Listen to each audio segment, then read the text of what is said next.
Bonjour à tous, bonjour à toutes et bienvenue sur la chaîne de Mona Guidance. Bienvenue dans cette série, le podcast qui donne voix aux énergies du tarot. Ici, chaque épisode est une rencontre, une plongée dans l'intimité des arcanes. On oublie les manuels et les tirages mécaniques. Je t'invite à ressentir, à écouter, à t'enchanter. Chaque arcane est une énergie vivante, une archétype qui traverse. Aujourd'hui, on s'aventure dans l'énergie du pape. Celle d'une autorité intérieure, d'un enseignant spirituel qui sommeille ou qui s'éveille en chacun en nous. Et pour mieux la comprendre, on va commencer par l'enfance du pape. Le pape, enfant, c'est celui dont on disait déjà qu'est-ce qu'il est sage. Un enfant calme, souvent silencieux, posé, une vieille âme dans un petit corps. On ne lui a pas appris à courir dans tous les sens, mais à écouter, à respecter, à obéir. Il a grandi dans un environnement empreint de traditions, de valeurs fortes, de croyances et parfois même de religion familiale. Très tôt, il a été couvé par une structure, un système. Peut-être qu'il a été élevé par des grands-parents ou des figures d'autorité bien encadrées. Il admire les anciens, il écoute leurs récits, il absorbe leurs mots comme des vérités. Il croit dur comme fer à l'importance des origines, du clan, de l'histoire familiale. On le voit comme sage, mais parfois il ne parle pas beaucoup. C'est simplement pour ça. Il apprend, il développe un lien très fort avec le savoir, avec la philosophie, la culture et surtout avec ce qu'on lui a transmis. Mais cette structure bienveillante peut aussi figer, faire croire qu'il n'y a qu'une seule bonne manière de penser. Et c'est là que commence la tension. L'adulte pape, entre guide lumineux et gardien rigide. Donc, en grandissant, le pape peut devenir un enseignant lumineux, un coach, un guide spirituel, un bon conseiller. Il veut transmettre, éveiller les consciences, ouvrir les portes vers la paix, vers la foi, vers la sagesse. Il a ce don naturel pour enseigner, pour élever les autres et pour montrer une voie. Mais parfois, il oublie qu'il n'y en a pas qu'une. Il peut alors devenir rigide, voire autoritaire, imbu de sa vérité. Il pense parfois, si tu ne penses pas comme moi, tu es égaré. Laisse-moi te remettre sur le droit chemin et pense comme moi.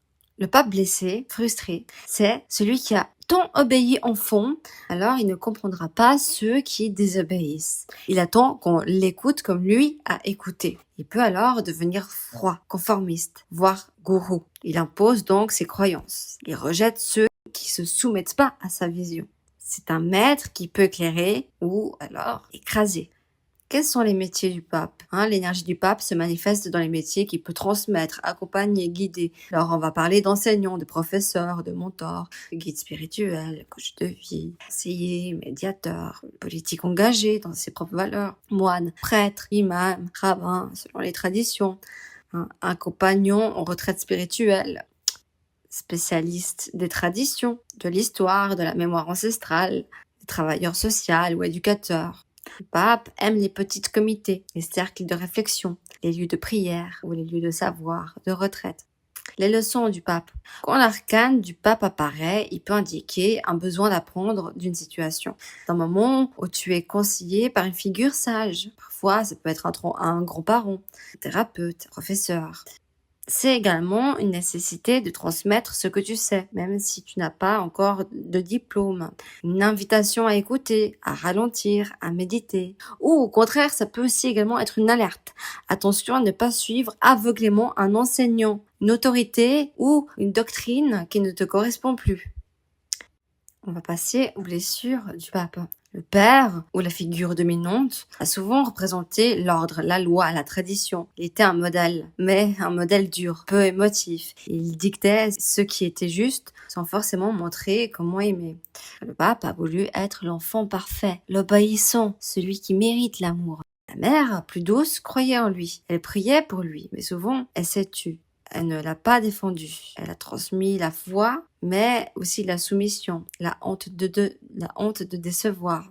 Cette tension, le pape en a tiré sagesse, mais aussi une profonde solitude. Il a dû grandir vite. Il a appris à mériter l'amour et parfois à confondre avec la perfection. Quels sont les lieux qu'incarne le pape? On peut parler des lieux de silence, comme les cathédrales, les monastères, les écoles, les amphithéâtres, les cercles de parole, les temples, les salles de conférence. Le pape, dans l'amour et dans la sexualité. Le pape, lui, aime dans le silence, dans l'âme, dans la lenteur. Sa sexualité est méditative, contemplative, consciente. Il aime les gestes, les rituels, les bains remplis de sel et de lait d'ânesse. Ces petits rituels-là, qui peut le faire fantasmer. Les confessions avant les étreintes. Voilà, l'amour après s'être révélé, après avoir pleuré, les bras dans l'autre. Guider ou se laisser guider, mais toujours dans la conscience du sacré. Et pourtant, parfois il s'interdit le plaisir, par abstinence volontaire ou par peur de perdre sa pureté. Dans sa propre version alignée, il réconcilie la chair et l'esprit. Dans sa version blessée, ils sont en coupe. Donc, le pape cherche une âme, une personne qui doute mais qui cherche, qui est vulnérable mais digne. Il aime les relations calmes, profondes, lentes.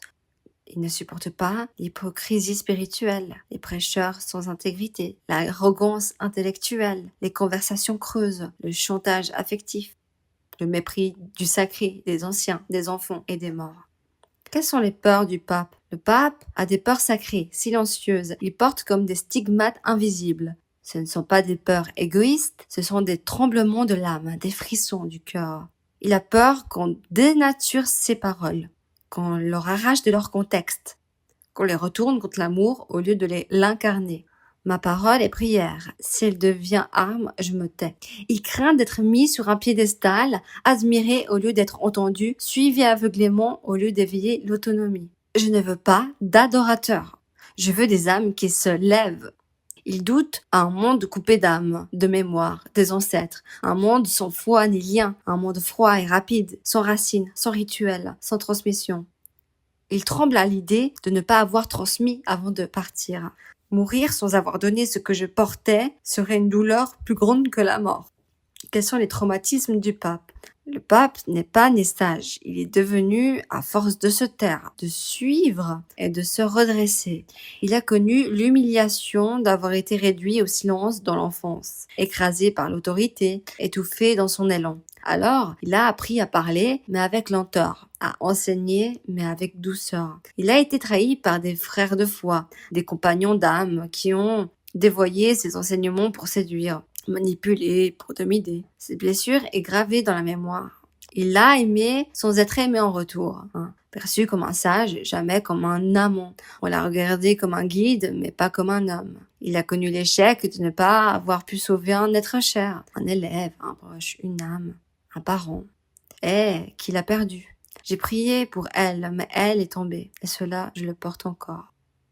Quelles sont les citations qui incarnent le pape? Connais-toi toi-même et tu connaîtras l'univers et les dieux. Le sacré ne se prouve pas, il se vit. Être un maître, ce n'est pas avoir des disciples, c'est éveiller des maîtres. Là où 2 ou 3 sont réunis en mon nom, je suis au milieu d'eux. L'amour ne cherche pas à posséder, il cherche à révéler. Quels sont les archétypes qui ont, on va dire, un peu l'énergie du pape? Donc Mufasa, qui veille depuis les étoiles. Gandalf, parce que c'est le gardien des lumières. Jiminy Cricket, la conscience douce qui murmure à l'oreille de Pinocchio. Donc on peut aussi retrouver le pape dans Dumbledore, Maître Shifu. Des archétypes qui voient loin, parlent lentement et sourient à ceux qui durent. Si le pape voyait la génération 2025, qu'est-ce qu'il penserait? Je vois des êtres courageux qui osent dire leurs doutes, leurs blessures, leurs failles. J'aimerais ce retour à l'alignement, à la volonté de faire un métier qui a du sens, le sens d'aimer avec conscience, de respecter son propre corps, qui est comme un temple. Mais je m'inquiète de la vitesse, de cette urgence à tout vouloir posséder, tout comprendre, tout guérir, sans rituel, sans lenteur, sans humilité. Je crains la dépendance à la validation extérieure, le besoin d'être vu plutôt que d'être vrai. Je dirais, tu peux poster 1000 fois par jour, mais si tu ne regardes jamais dans les yeux, tu es absent à toi-même. Je rappellerai que l'impulsivité n'est pas l'authenticité et que le sens est parfois plus sage que la sincérité brutale. Ce qui me fait fuir, moi, je m'éloigne des discours creux, des conseils donnés sans amour, de ceux qui prêchent la lumière mais vivent dans l'ombre. Je ne supporte pas l'hypocrisie spirituelle, ni ceux qui utilisent la foi pour dominer, pour séduire ou pour contrôler. Je me ferme face au chantage affectif, au mépris des anciens, à l'oubli des morts, à l'indifférence envers les enfants. Je suis le gardien des passages, et tout ce qui profane les seuils sacrés me blesse. J'ai vu le monde perdre la foi. J'ai vu des âmes, des êtres se couper de leur âme, de leur terre, de leurs ancêtres. Ça me dévaste.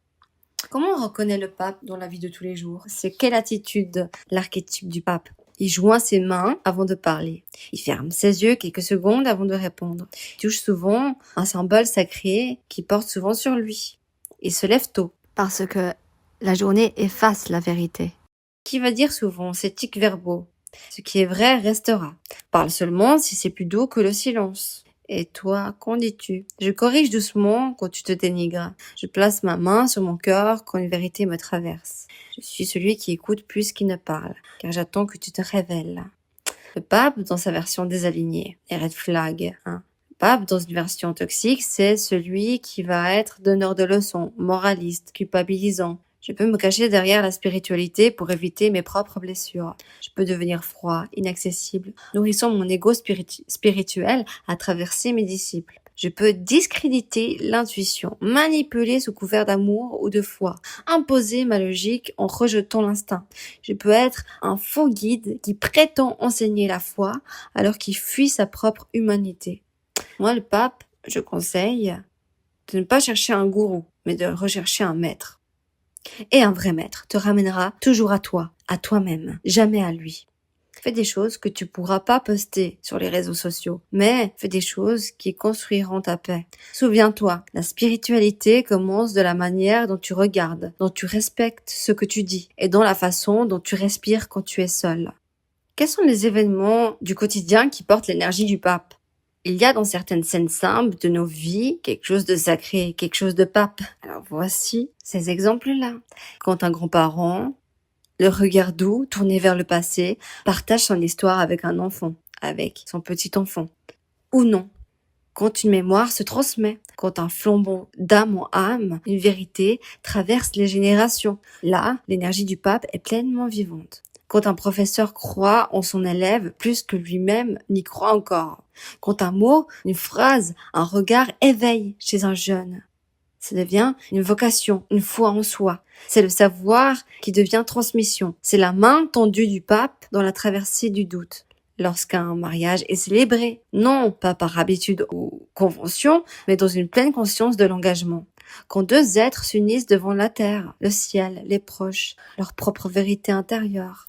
Quand l'amour devient promesse sacrée, alliance d'âme en âme, de cœur en cœur.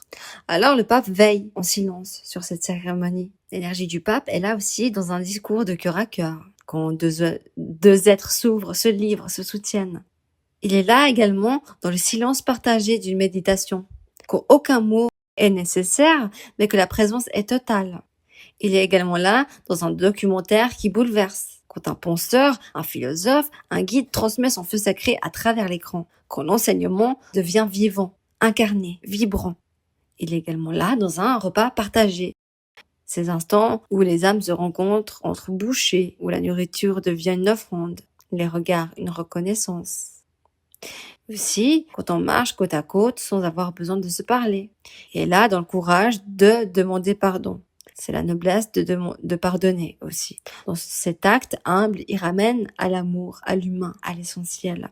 L'énergie du pape, c'est cette véracité paisible qui relie le haut et le bas, le visible et l'invisible, l'enseignant et l'élève, le passé et l'avenir, le soi et le tout.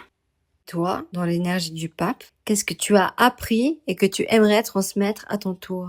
Et quelle est la voix intérieure qui te guide? Est-ce que c'est la tienne?